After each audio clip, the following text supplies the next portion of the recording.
Students, आज हम discuss करते हैं मॉलिक्यूलर ऑर्गेनाइजेशंस ऑफ क्रोमोसोम्स, गुणसूत्र का आणविक संगठन। इसे हम सेल बायोलॉजी के अंतर्गत पढ़ते हैं। डुब्रोव 1965 to 76 ने तथा हंस 1967 के अनुसार यूकैरियोटिक सेल में उपस्थित गुणसूत्र का प्रत्येक क्रोमेटिड एक अकेले लंबे क्रोमेटिन तंतु से बना होता है, अर्थात प्रत्येक यूकैरियोटिक कोशिकाओं में उपस्थित गुणसूत्र क्रोमेटिड तंतुओं के अकेले धागे जैसे भाग से बना होता है। इसमें अक्षारीय प्रोटीन या अक्षारीय प्रोटीन इससे जुड़ी होती है। यह तंतु डीएनए का बना होता है।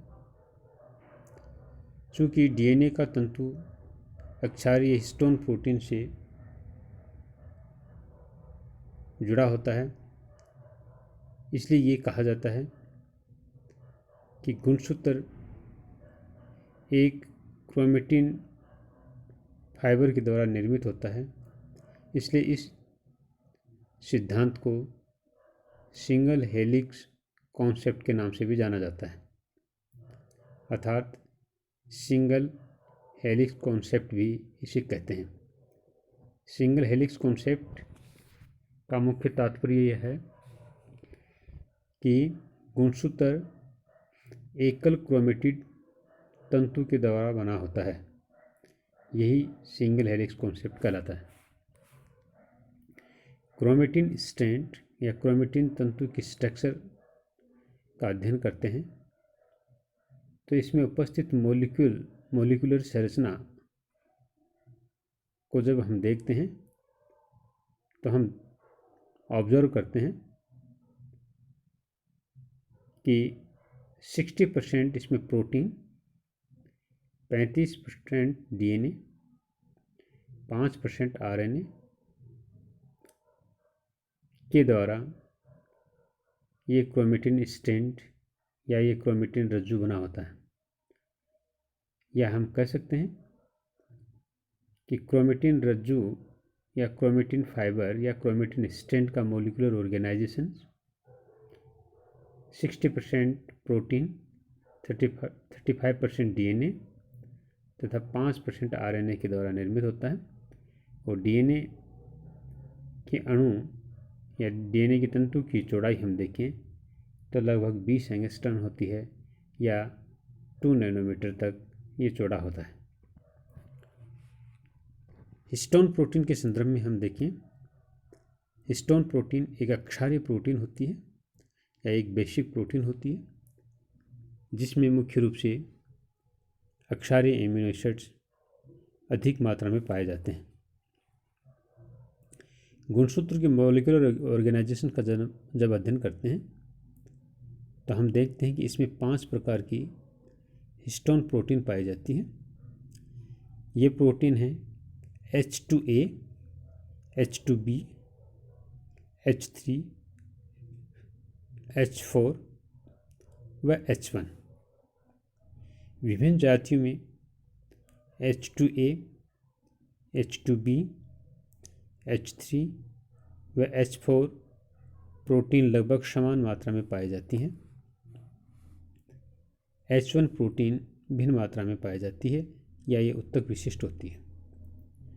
डीएनए के 200 नाइट्रोजन अक्षार युग्मों के साथ प्रत्येक अक्षारीय प्रोटीन के 2 अणु पाए जाते हैं, अर्थात 200 नाइट्रोजन अक्षारों का जो डीएनए युगल पाया जाता है, इसमें ऊपर लिखी प्रोटीन के 2-2 अणु पाए जाते हैं या इस अक्षारीय प्रोटीन के दो अणु इसमें पाए जाते हैं। यानी प्रत्येक अक्षारीय प्रोटीन के दो अणु 200 नाइट्रोजन अक्षारों के साथ उपस्थित होते हैं। H1 प्रोटीन उत्तक विशिष्ट होती है। प्रत्येक 200 नाइट्रोजन अक्षारीय युग्मों के साथ एक H1 प्रोटीन उपस्थित होती है। जैसा कि हम जानते हैं कि H1 प्रोटीन टिश्यू स्पेसिफिक है और 200 नाइट्रोजन अक्षारों के युगल के साथ ये एक H1 अणु उपस्थित होता है। डीएनए के साथ इसका संबंध बहुत कमज़ोर पाया जाता है या ये स्ट्रॉन्गली इससे अटैच नहीं होती। डबल स्ट्रैंड हेलिकल डीएनए अणु हिस्टोन प्रोटीन के अणु पर एक से अधिक बार कुंडलित होकर न्यूक्लियोप्रोटीन फाइबर का निर्माण करता है या क्रोमेटिन फाइबर का निर्माण करता है। अर्थात हम कह सकते हैं कि हिस्टोन प्रोटीन अणु के ऊपर डीएनए का डबल स्ट्रैंड हेलिकल भाग लिपटा हुआ होता है और इसी से हम कह सकते हैं कि डीएनए तथा हिस्टोन प्रोटीन का भाग मुख्य रूप से न्यूक्लियोप्रोटीन फाइबर का निर्माण करता है या क्रोमेटिन फाइबर का निर्माण करता है। अर्थात डबल हेलिक्स अणु के चारों तरफ या इसके ऊपर हिस्टोन प्रोटीन पाई जाती है या डीएनए अणु हिस्टोन प्रोटीन के ऊपर लिपटा रहता है और ये एक क्रोमेटिन फाइबर जैसी संरचना का निर्माण करता है। यूकेरियोटिक गुणसूत्र में डीएनए से संबंधित प्रोटीन एक संरचनात्मक अवयव के रूप में कार्य करती है।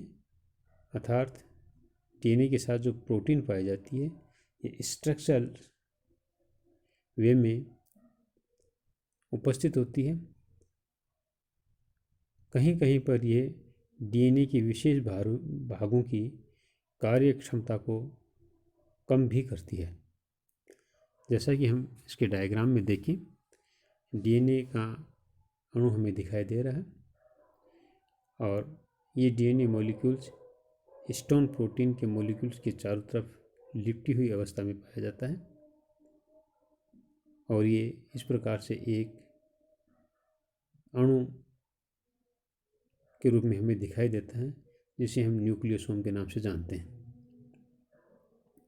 हिस्टोन प्रोटीन्स एक क्लस्टर के रूप में पाई जाती है और इस हिस्टोन प्रोटीन के चारों तरफ डीएनए का अणु लिपटी हुई अवस्था के अंदर पाया जाता है। एक प्रोटीन से दूसरे प्रोटीन के मध्य जो डीएनए का मॉलिक्यूल्स पाया जाता है जिसे हम लिंकर के नाम से जानते हैं। जैसा कि हम इस डायग्राम में भी देख रहे हैं, इसमें भी डीएनए का मॉलिक्यूल्स हिस्टोन प्रोटीन के चारों तरफ लिपट कर न्यूक्लियोसोम जैसी संरचना का निर्माण करता है या हिस्टोन प्रोटीन के मॉलिक्यूल्स के साथ मिलकर हिस्टोन ऑक्टोमर का निर्माण करता है, जिसके अंदर डीएनए में 200 बेस पेयर पाए जाते हैं और ये H1 प्रोटीन इसके साथ जुड़ी होती है। इसी प्रकार से आगे भी हम देखते हैं, इसमें 146 बेस पेयर हैं और H1 प्रोटीन इसके साथ है। तो इस प्रकार से ये आपस में जुड़ करके एक स्ट्रक्चर का निर्माण करते हैं। इन्हें हम डाइजेस्टिव न्यूक्लियोसोम या एक्सट्रीम डाइजेस्टिव कोरपाटेल के नाम से जानते हैं। तो इस प्रकार से हम कह सकते हैं कि हिस्टोन प्रोटीन के चारों तरफ डीएनए का अणु लिपट कर एक विशिष्ट संरचना का निर्माण करता है जिसे हम न्यूक्लियोसोम के नाम से जानते हैं। ये बेसिकली मॉलिक्यूलर ऑर्गेनाइजेशन है, अर्थात किसी क्रोमोसोम की मॉलिक्यूल्स या आणविक संरचना का अध्ययन करते हैं तो हमें इस प्रकार की संरचना किसी क्रोमोसोम के फाइबर के साथ हमें दिखाई देती है।